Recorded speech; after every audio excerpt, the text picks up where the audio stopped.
Two of the Blue correspondents, two filmmakers, have just reported from the field to say that they have undertaken a rescue project, a rescue of soon-to-be-lost blues. As the digital age steamrolls ahead, most films are being rapidly digitized. And as the digitization process privileges green over both red and blue, the correspondents have decided to collect the blues that fall out of film during the transfer. They say they have to act fast. I do not know what they will do with their collection or what form exactly fallen out blues will take. I imagine it will be a sort of muddle. 166. The 1939 film The Women was shot entirely in black and white, with the exception of one Technicolor sequence, a fashion show, which was literally detachable from the rest of the film. This colored reel had no bearing on the plot whatsoever, so the projectionist could choose to insert it as a part of the movie or ignore it altogether. Could one imagine a book that functioned similarly, albeit in reverse, a kind of optional black and white appendage to a larger body of blue, i.e. the Blue Planet? 167. I don't go to the movies anymore. Please, do not try to convince me. When something ceases to bring you pleasure, you cannot talk the pleasure back into it. My removal arose not out of a conscious decision, but was simply a natural fading away from film, writes artist Mike Kelly.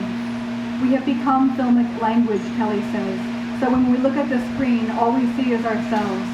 What is there to fall into or be consumed by? When looking at something that purports to be you, all you can do is comment on whether you feel it is a good resemblance or not. Is it a flattering portrait? This is a conscious, clearly ego-directed activity. I find myself in agreement with Kelly on all accounts. Perhaps this is why I have turned my gaze so insistently to blue. Blue does not purport to be me or anyone else for that matter. And I think both the theater and we ourselves have had enough of psychology, Artaud. 168. Cezanne, too, had had enough of psychology. Cezanne attended instead to color. If I paint all the little blues and all the little browns, Cezanne said, I capture and convey his glance. This may be but a colorized restatement of Wittgenstein's remark, if only you do not try to utter what is unutterable, then nothing gets lost. But the unutterable will be unutterably contained in what has been uttered. Perhaps this is why I take the blues of Cezanne so seriously. 169.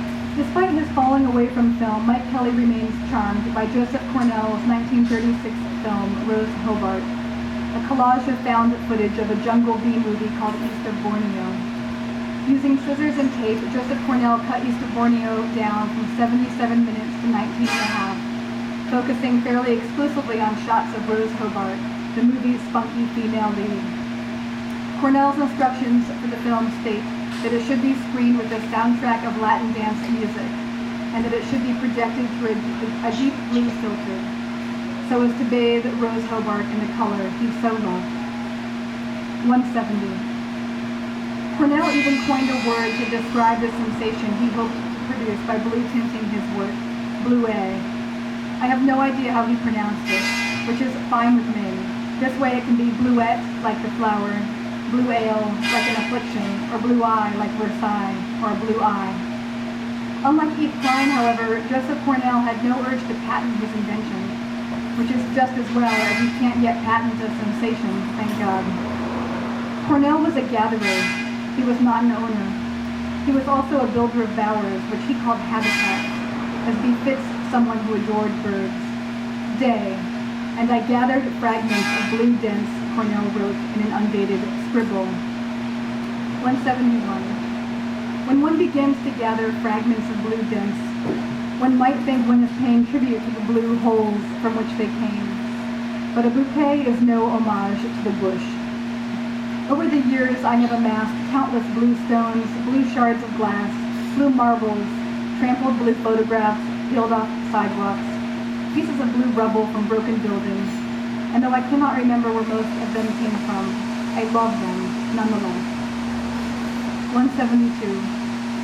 To stumble upon discarded canisters of a bad Hollywood movie, to cut up those reels in an effort to isolate the one thing you love to gaze upon the most, to project the resulting patchwork through the lens of your favorite color, alongside a bustling tropical soundtrack. This seems to me right now the perfect film. But there is one other candidate, Andy Warhol's Blue movie, otherwise known as Fuck.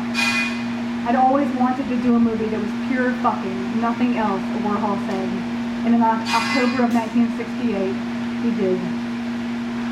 173. In July of 1969, Blue movie was seized by the police for obscenity, and it was then not screened publicly for years. When the obscenity issue faded away, one of its fuckers, Viva, suppressed the film on grounds that she'd never signed a release for it. By 2005, Viva had changed her mind, and she appeared with the film at several festivals. But as I saw neither it nor her, it would be unjust to say more on the subject. 174. Mallarmé might have felt otherwise. For Mallarmé, the perfect book was one whose pages have never been cut, their mystery forever preserved, like a bird's folded wing or a fan never opened. 175. Viva to Louis Waldron, the other fucker in Blue movie. We don't want to see your ugly cock and balls, she says. It should be hidden. Louis, you can't see it. Viva, well, it should be hidden.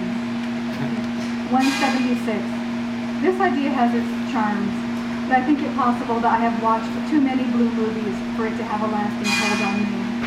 If you grow accustomed to wall-to-wall, even the slightest shred of mystery or plot can become an agitation. Who cares why these people have found themselves in this banal suburban tract home in Burbank? He is not a delivery man. She is not a board housewife. They are not the stars. Their orifices are. Let them open. 177. Perhaps it is becoming clearer to you why I felt no romance when you told me that you carried my last letter with you everywhere you went for months on end, unopened. This may have served some purpose for you, but whatever it was, surely it bore little resemblance to mine. I never aimed to give you a talisman, an empty vessel to flood with whatever longing, dread, or sorrow happened to be that day's mood. I wrote it because I had something to say to you.